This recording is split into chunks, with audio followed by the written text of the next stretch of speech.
Welcome to Sharma ji की कहानियाँ। हमारी आज की कहानी है गलत बहू। किचन में खड़े होकर खाना बनाते बनाते सरला की कमर दुखने लगी, पर वे क्या करें, इतने मेहमान जो आ रहे हैं। बहू की पहली दिवाली है। कल तक उसे उपहार लेकर मायके जाना था, पर अचानक बहू की माँ का फोन आ गया कि अमेरिका से उनका छोटा भाई और भाभी आए हुए हैं। वे शादी पर नहीं आ सके थे, इसलिए वे आप सबसे मिलना चाहते हैं। उन्हीं के साथ बहू के तीनों भाई वे भाभियां भी अपने बच्चों के साथ आ रहे हैं। कुकर की सीटी बजते ही सरला ने गैस बंद कर दी और ड्राइंग रूम में आ गई। बहू आराम से बैठकर गिफ्ट पैक कर रही थी। अरे मम्मी देखो ना, मैं अपने भाई भाभी के लिए गिफ्ट लाई हूँ, बस पैक कर रही हूँ। आपको दिखाना चाहती थी, पर जल्दी है, वे लोग आने वाले हैं, इसलिए पैक कर दिए। बहू ने कुछ पैक किए गिफ्ट की तरफ इशारा करते हुए कहा। तभी सरला जी का बेटा घर में दाखिल हुआ और अपनी पत्नी से बोला, सिमी एक कप चाय बना लाओ, आज ऑफिस में काफी थक गया हूँ। अरे आप देख नहीं रहे हैं कि मैं गिफ्ट पैक कर रही हूँ। माँ आप ही बना दीजिए ना चाय, मुझे अभी तैयार भी होना है। मेरी छोटी भाभी बहुत फैशनेबल हैं, मुझे उनकी टक्कर का तैयार होना है। इतना कहकर सिमी अपने गिफ्ट पैक करने में लग गई। शाम को सरला जी के ड्राइंग रूम में करीब 10-12 लोग बैठे हुए थे। उनमें बहू के तीनों भाई, उनकी बीवियां, बहू के मम्मी पापा, भाई के बच्चे और उन सबके बीच मेहमानों की तरह उनकी बहू सिमी बैठी थी। सरला ने इशारे से बहू को बुलाया और रसोई घर में ले जाकर कहा, सिमी सबके लिए चाय बना दे, तब तक मैं पकौड़े तल लेती हूँ। क्या मम्मी, मायके से परिवार के सारे लोग आए हैं और आप कह रही हैं कि मैं उन सबके साथ न बैठकर यहाँ रसोई में काम करूँ? मैं तो कब से कह रही हूँ कि आप एक नौकर रख लो, पर आप है कि बस आप मुझसे कुछ मत करने को कहिए। मेरे घर वाले मुझसे मिलने आए हैं, अगर मैं यहाँ किचन में लगी रहूंगी तो उनके आने का क्या फायदा। इतना कहकर सिमी किचन से बाहर निकल गई और सरला किचन में अकेली रह गई। उन्होंने शांत रहकर काम करना ही उचित समझा।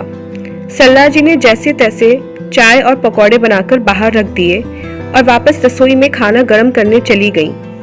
बाहर से ठहाकों की आवाजें जब जब उनके कानों में पड़ती, उनका मन जल जाता। सरला के पति 1-2 बार आए, सिर्फ यह कहने के लिए कि कुछ रोटियों पर घी मत लगाना, सिमी की भाभी नहीं खाती, और खिलाने में जल्दी करो, बच्चों को भूख लगी है। सरला जी का मन तब और जल गया जब जाते जाते सिमी की मम्मी ने उनसे यह कहा, क्या बहन जी, आप तो हमारे साथ जरा भी नहीं बैठी, कोई नाराजगी है क्या?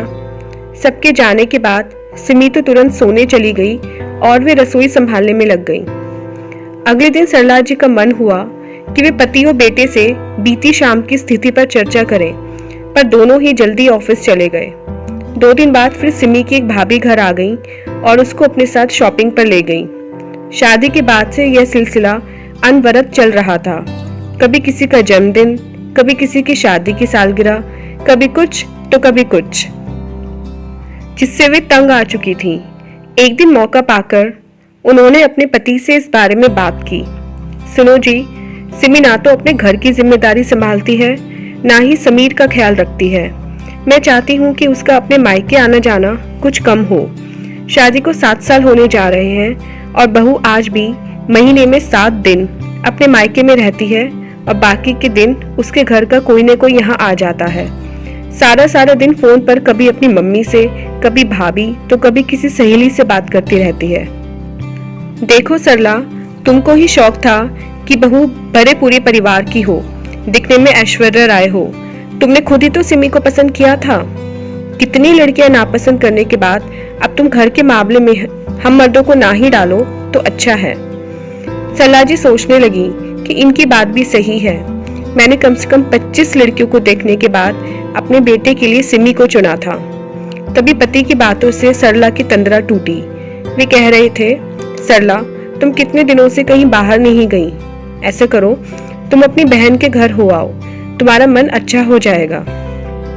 अपनी बहन से मिलकर अपना दिल हल्का करने की सोच से ही सरला खुश हो गई। अगले दिन ही वे तैयार होकर अपनी बहन से मिलने चली गईं, जो पास में ही रहती थीं। पर बहन के घर पर ताला लगा देखकर उनका मन बुझ गया। तभी बहन की एक पड़ोसन ने उन्हें पहचान लिया और बोली, अरे आप सरला जी हैं ना, विभा जी की बहन? जी हाँ। आपको पता है कि विभा कहाँ गई है? विभा जी पास के बाजार तक गई हैं, आप आइए ना। नहीं नहीं, मैं यहीं बैठकर इंतजार कर लेती हूँ, सरला ने संकोच से कहा। अरे नहीं सरला जी, आप अंदर आकर इंतजार कर लीजिए, वे आते ही होंगी। उनके बहुत आग्रह पर सरला जी उनके घर चली गईं। आपकी तस्वीर मैंने विभा जी के घर पर देखी थी, आइए ना। शिखा, जरा पानी ले आना, उन्होंने आवाज लगाई। अंदर से एक बहुत ही प्यारी सी लड़की बाहर आई। बेटा देखो, ये सरला जी हैं, विभा जी की बहन। इतना सुनते ही उस लड़की ने उनके पैर छू लिए। सरला ने उसे मन से आशीर्वाद दिया तो विभा की पड़ोसिन बोली, यह मेरी बहू है सरला जी, बहुत प्यारी बच्ची है। मम्मी जी, मैं चाय रखती हूँ। इतना कहकर वे अंदर चली गई। सरला ने एक नजर घुमाई। इतने सलीके से हर चीज रखी हुई थी कि देखकर उनका मन खुश हो गया। कितनी संस्कारी बहू है इनकी, और एक सिमी है। बहन जी, विभा दीदी आपकी बहुत तारीफ करती हैं। मेरा ध्यान विभा की पड़ोसन पर चला गया। इतने में उनकी बहू चाय बिस्किट के साथ पकौड़े भी बनाकर ले आई और बोली, लीजिए आंटी जी। हाँ बेटा। तभी फोन की घंटी बज गई। पड़ोसिन की बहू ने फोन उठाया और बात करने के बाद अपनी सास से बोली, मम्मी, पूनम दीदी का फोन था, शाम को हम सबको खाने पर बुलाया है, पर मैंने कह दिया कि आप सब यहाँ बहुत दिनों से नहीं आए हैं, आप और जीजाजी आश्रम खाने पर आ जाओ। ठीक कहा ना? हाँ बेटा, बिल्कुल ठीक कहा। बहू किचन में चली गई तो विभा की पड़ोसिन मुझसे बोली, पूनम मेरी बेटी है शिखा, और उसमें बहुत प्यार है। अच्छा है बहन जी, नहीं तो आजकल की लड़कियां बस अपने रिश्तेदारों को ही पूछती हैं। सरला ने यह कहकर अपने मन को थोड़ा सा हल्का करना चाहा। बिल्कुल ठीक कहा बहन जी, पर मेरी बहू अपने माता पिता की अकेली संतान है, एकदम सरल और समझदार। इसने यहाँ के ही रिश्तों को अपना बना लिया है। अभी शादी को 5 महीने ही हुए हैं, पर पूरा घर संभाल लिया है, वे गर्व से बोली। बहुत अच्छा है बहन जी, सरला ने थोड़ा सहज होकर कहा। अकेली लड़की है तो अपने माता पिता के घर भी बहुत जाती होगी, वे अकेले जो हैं। नहीं जी, बहू तो शादी के बाद सिर्फ एक बार ही मायके गई है, वह भी कुछ घंटे के लिए। हम बात कर ही रहे थे कि बाहर से विभा की आवाज आई, शिखा बेटा घर की चाबी दे देना। विभा की आवाज सुनकर शिखा किचन से निकली और उनको अंदर ले आई। शिखा ने खाने के लिए रुकने की बहुत जिद की, पर दोनों बहनें रुकी नहीं। अगले ही पल सरला जी बहन के घर आ गईं। विभा के दोनों बच्चे अमेरिका में रहते थे, वह और उसका पति अकेले ही रहते थे। दीदी, आज मेरी याद कैसे आ गई? विभा ने मेज पर सामान रखते हुए कहा। बस यूं ही, तू बता कैसी है? मैं तो ठीक हूँ दीदी, पर आपको क्या हुआ कि कमजोर होती जा रही हो? विभा ने कहा। शायद सरला की परेशानियां उसके चेहरे पर भी झलकने लगी थीं। आंटी जी, आज मैंने राजमा बनाया है, आपको राजमा बहुत पसंद है ना? आप तो खाने के लिए रुकी नहीं, इसलिए मैं ले आई और उन्हें किचन में रख रही हूँ। अचानक शिखा दरवाजे से अंदर आई, किचन में राजमा रखकर मुस्कुराते हुए चली गई।